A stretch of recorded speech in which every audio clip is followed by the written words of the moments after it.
Hai semua, balik lagi bersama saya Cica di sini. Kali ini saya bakal ngelanjutin alur cerita 5 Daudi versi novelnya ya. Dan semoga kalian suka. Oke, tanpa banyak basa-basi, yuk kita simak alur ceritanya.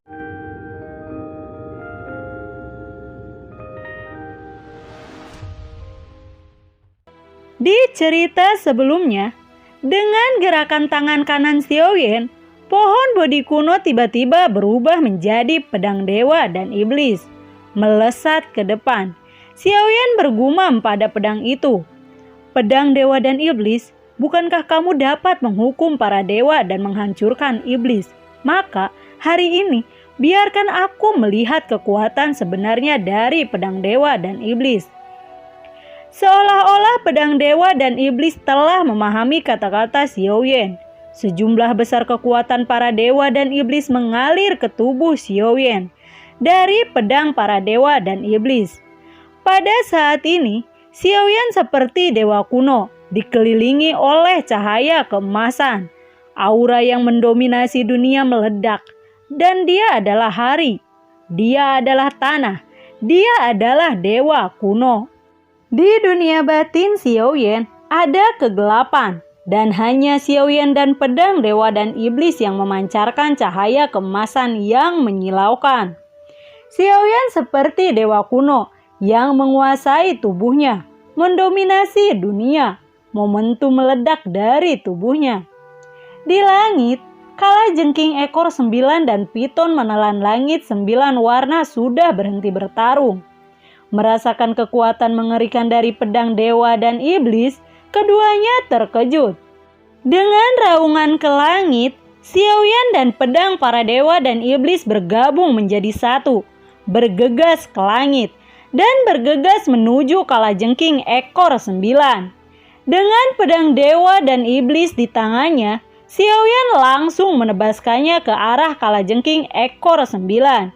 Seketika itu, tubuh kalajengking ekor 9 terhempas ke tanah. Puam, puam. Pada saat ini, pedang dewa dan iblis melepaskan diri dari telapak tangan Xiaoyan. Terbang ke udara, pedang dewa dan iblis seketika itu berubah menjadi pohon Bodhi kuno. Dan seketika itu membungkus kalajengking ekor 9 dan mencengkramnya di dasar tanah. Melihat itu, Xiaoyan dan piton menelan langit 9 warna terkejut, bergegas turun dari langit. Xiaoyan melihat darah merah tua di bagian kepala kalajengking memancarkan sedikit warna cahaya merah. Melihat itu, Xiaoyan sangat gembira dan berseru, "Esensi Blood Poison Dragon Scorpion, akhirnya aku mendapatkannya." Darah esensi sangat berharga, terutama darah esensi monster tingkat tinggi seperti kalajengking ekor 9. Xiaoyan lalu mengeluarkan botol jet dari Naji dan hendak memasukkan darah esensi dari kalajengking ekor 9 ke dalam botol jet. Tiba-tiba terdengar suara, "Darah inti kalajengking ini adalah milikku. Apakah kamu ingin mengambilnya dariku?" Suara renyah dan tegas terdengar perlahan. Mendengar itu, Xiaoyan memutar matanya dan melihat ada seorang wanita di depannya. Kamu adalah piton menelan 9 warna kan?" Xiaoyan berkata dengan datar. "Kamu ingin mengambil darah ini dariku?" ucap piton itu. Piton menelan 9 warna itu ternyata berubah menjadi sosok manusia yang cantik. Xiaoyan lalu berkata, "Kalajengking ekor 9 ini dibunuh olehku dengan susah payah. Jadi, darah esensi ini seharusnya menjadi milikku," ucap Xiaoyan. "Ayo berikan padaku," ucap wanita itu. Xiaoyan mengangguk dan berkata, "Baiklah, aku akan memberikanmu darah kalajengking ekor 9. Mendengar itu, wanita itu merasa senang. Xiaoyan lalu bertanya, "Siapa namamu?" "Namaku Linglong," ucap wanita itu. "Linglong, nama yang aneh," Xiaoyan bergumam pada dirinya sendiri. Singkat cerita, Xiaoyan dan Linglong mendarat di tanah. Keduanya menemukan tanah yang relatif datar. Linglong duduk dan Xiaoyan menjaganya. Xiaoyan memberikan darah esensi kalajengking ekor 9 kepada Linglong. Dengan gembira, Linglong mengambilnya dari Xiaoyan dan bergegas menghisap darah itu. Xiaoyan terkejut ketika melihat ini dan berteriak keras, "Apakah kamu gila?"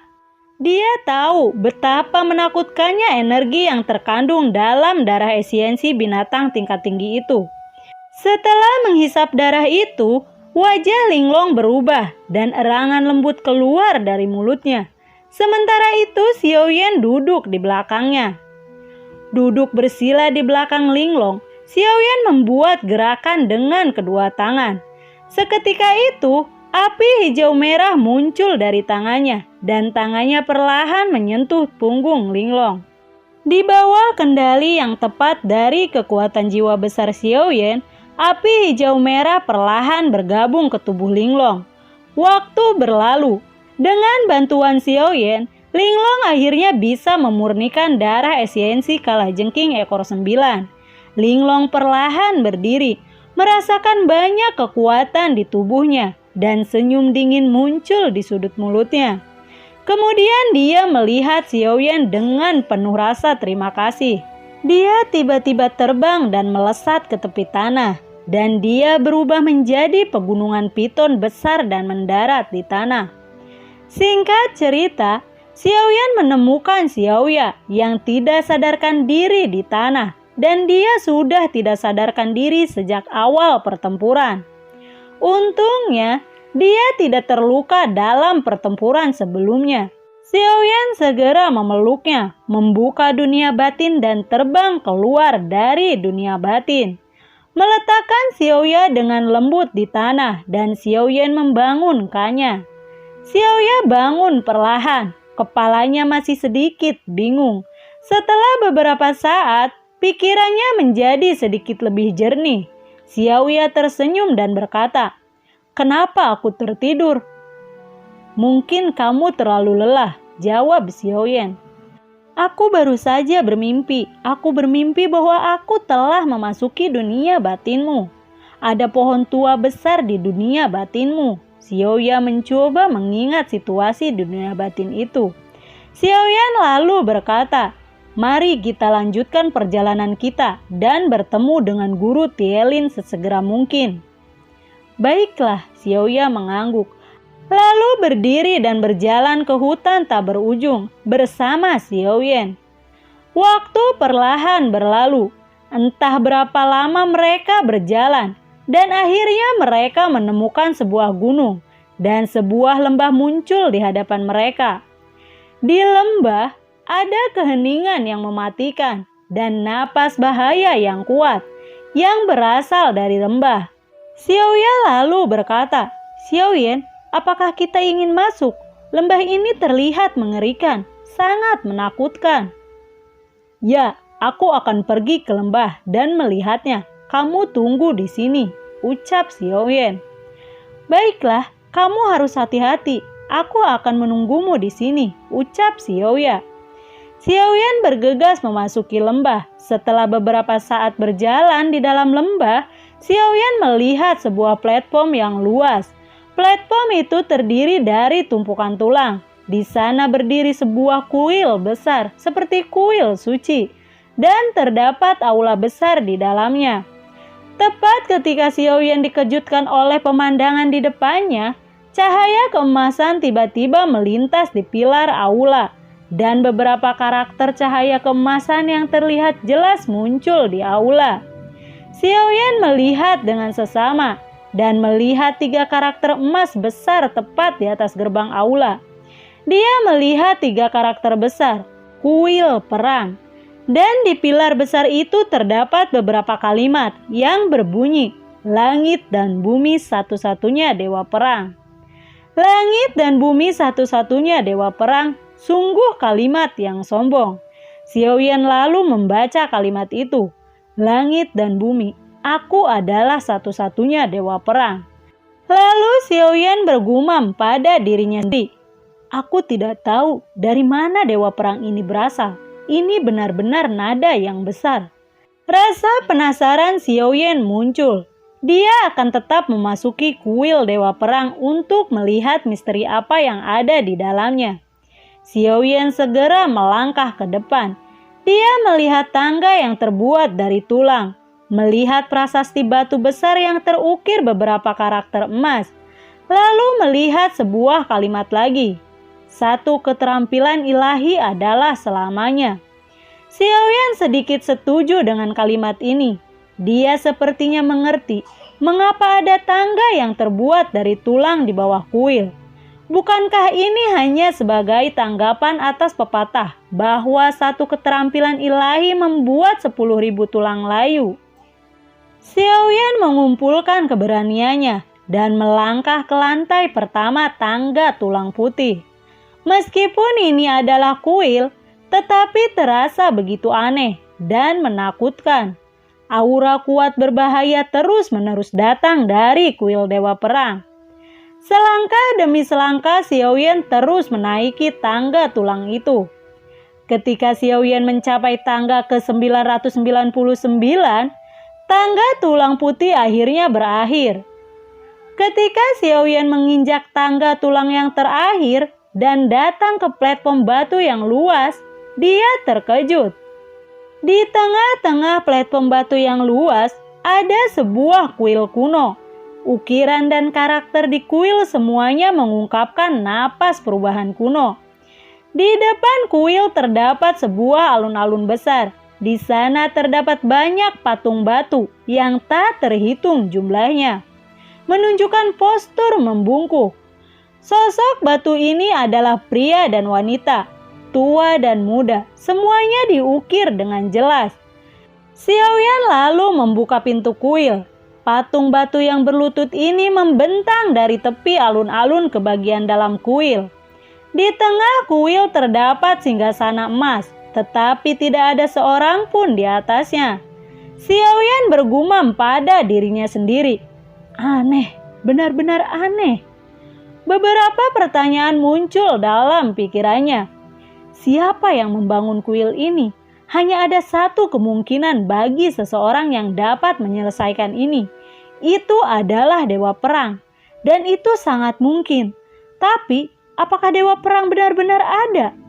Jika kuil Dewa Perang ini benar-benar dibangun oleh Dewa Perang, lalu apa tujuannya? Mengapa dia membangun kuil perang ini? Xiaoyan lalu melanjutkan berjalan dengan hati-hati di antara kerumunan batu. Perasaan berbahaya terus muncul di hatinya. Dia merasa bahwa ada yang memperhatikannya seolah-olah patung batu itu hidup dan nyata. Tetapi Xiaoyan berpikir mungkin itu adalah ilusinya. Setelah berjalan melewati kerumunan patung batu, Xiaoyan akhirnya tiba di depan kuil. Xiaoyan melangkah ke kuil perlahan. Dan napas suci datang dari singgasana di tengah aula.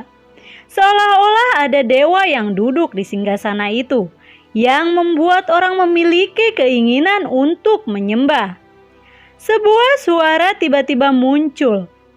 Selamat datang di kuil Dewa Perang. Anak muda, kamu merasa terhormat bahwa kamu telah dipilih oleh Dewa Perang sebagai prajurit suci yang ke-1000. Mengapa kamu tidak bersujud untuk berterima kasih? Xiaoyan melihat sekeliling. Tidak ada seorang pun di sini kecuali dirinya. Dan dia berpikir mungkin itu hanya ilusinya lagi. Tepat ketika Xiaoyan berpikir bahwa suara sebelumnya hanya ilusi, suara itu terdengar lagi. Kamu telah dipilih oleh Dewa Perang sebagai prajurit suci. Silahkan bersujud untuk berterima kasih. Xiaoyan yakin itu memang suara manusia. Ini berarti ada orang lain di kuil ini. Tetapi di mana orang itu?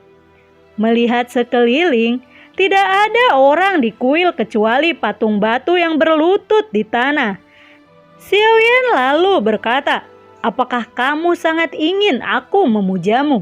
Aku tidak berlutut, tidak menyembah dewa, dan tidak menyembah hantu. Aku hanya berlutut kepada orang tua dan guruku.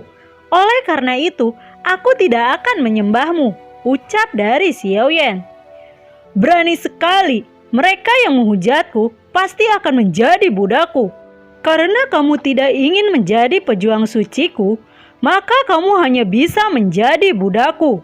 Sebuah suara yang dipenuhi dengan sedikit kemarahan bergema lagi. Xiaoyan lalu berkata, benarkah? Menurutku, kamu tidak lebih dari seekor kura-kura dengan kepala dan ekor yang tersembunyi. Aku ingin melihat kualifikasi apa yang kamu miliki untuk menjadikanku budakmu, ucap dari Xiaoyan. Kamu sangat berani menghujat otoritasku. Aku akan memberitahumu harga untuk penghujatan ini. Saat suara itu terdengar, seseorang tiba-tiba muncul di singgasana. Dapat dilihat bahwa itu adalah keadaan jiwa. Xiaoyan melihat bahwa tubuh jiwa itu seorang pria parubaya. Lalu dia bertanya, siapa kamu? Pria itu menjawab, kamu tidak pantas tahu siapa aku, karena kamu akan menjadi budakku. Mendengar itu, Xiaoyan terkejut. Tetapi Xiaoyan tahu bahwa pria parubaya itu adalah jiwa dewa perang. Dengan kekuatan sekte pertempurannya untuk bertarung melawan jiwa dewa perang, Xiaoyan jelas bukan lawan dari jiwa dewa perang. Tanpa ragu, Xiaoyan melesat keluar dari kuil menuju alun-alun. Melihat ini, jiwa dewa perang tidak mengejarnya. Dia hanya tersenyum dan berkata, kamu tidak bisa lari. Buam! Xiaoyan tiba-tiba menabrak sebuah penghalang ruang, membuatnya terpental dan mendarat di alun-alun. Sial, ada penghalang ruang di sini. Siapa yang memasangnya? Ucap dari Xiaoyan. Pada saat ini, Xiaoyan merasa situasi saat ini tidak begitu baik. Tiba-tiba, ada suara retakan terdengar. Xiaoyan lalu menyadari bahwa retakan-retakan itu muncul dari patung batu dan tiba-tiba bergerak. Beberapa patung batu perlahan retak dan menjadi hidup, lalu mengepung Xiaoyan. Lalu, bagaimanakah kelanjutan ceritanya? Nantikan video Cica selanjutnya ya. Bagi kalian yang suka akan alur cerita yang Cica bawain, kalian bisa like, komen, share ke teman-teman kalian ya. Cica ucapin terima kasih juga buat kalian yang sudah mensupport Cica lewat link Saweria di bawah kolom deskripsi. Dan semoga sehat selalu ya buat kalian. Cica mohon pamit dan assalamualaikum. Dadah.